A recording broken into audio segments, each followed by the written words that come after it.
안녕하세요. 8월 18일 목요일 베트남 뉴스를 시작하겠습니다. 굿모닝 베트남.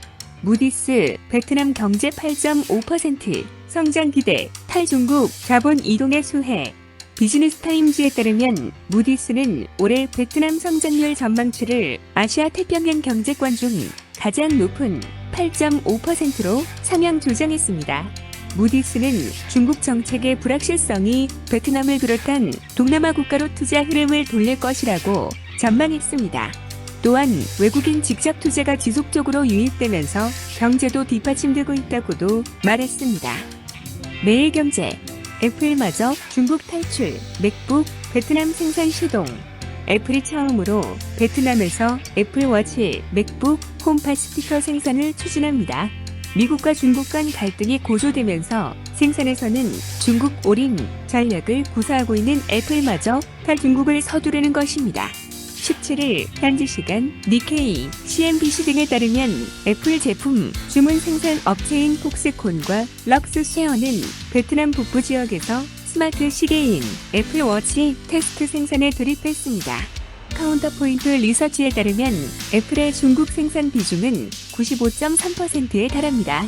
중국은 아이폰 판매에서 5분의 1을 차지하고 있는 큰 시장인데다 다른 지역들은 아직 경쟁력 있는 생산 설비를 갖추지 못하고 있어 중국 의존도를 빠른 속도로 낮추기에는 무리가 있을 것이라는 분석이 우세합니다. 코참 데일리. 자식 같은 반려동물에 아낌없이 베트남 펫산업 활발. 하노이에서 반려동물을 키우는 인구가 증가하면서 반려동물 시장이 떠오르고 있습니다. 베트남에는 5년 전 처음으로 강아지 유치원이 등장해 눈길을 모은 바 있습니다. 2017년 하노이 최초의 애완동물 관리 및 미용 서비스 센터 센터장인 탁구억 하이 씨는 베트남에 많은 애완동물 관리 센터가 있으며 그중 상당수가 국제 표준 기준을 충족한다고 말했습니다. 현재 이곳의 시설 비용은 애완동물 무게에 따라 하루 15만 동에서 30만 동의 비용이 듭니다. 교육, 미용 등의 요청이 있을 경우 추가로 금액이 청구됩니다. 하이 씨는 고객 중 베트남인의 비중은 30%이고 대부분 외국인이지만 최근 베트남 고객이 빠르게 증가하고 있다고 말했습니다. 연합뉴스. 푸곡공항 활주로 댄스 초대 승객의 6개월 탑승 금지. 베트남의 20대 여성이 공항 활주로에서 초태를 부렸다가 6개월간 여객기 탑승이 금지됐습니다. 18일 현지 매체인 VN 익스프레스에 따르면 베트남 민간항공국은 올해 26세인 한 여성에 대해 내년 2월 16일까지 국내선과 국제선 여객기에 탑승하지 못하도록 조치했습니다.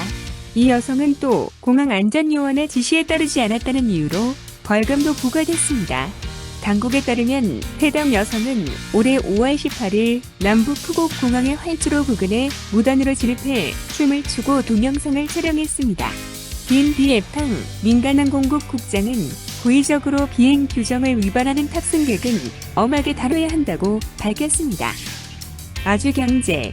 5거래일 만에 약과학 마감. 1273.66의 마무리. 18일 현지 시간 베트남 증시가 5거래일 만에 약세로 전환했습니다. 이날 호찌민 거래소에서 VN 지수는 전날 대비 1.62포인트 0.13% 내린 1273.66으로 거래를 마쳤습니다. 호찌민 거래소 내 상장 주식 중 131개 종목이 올랐고 311개 종목은 하락했습니다.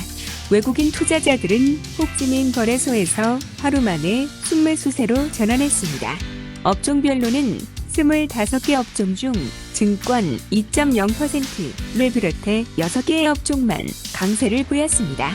나머지 19개 업종은 모두 약세를 보였습니다. 이 중 농림업 마이너스 1.76%, 전기제품 마이너스 1.70% 등의 낙폭이 가장 컸습니다. 한편 하노이증권거래소의 HNX 지수는 1.40포인트 0.46% 하락한 301.19로 장을 마쳤습니다. 이상 베트남 뉴스를 마치겠습니다. 감사합니다.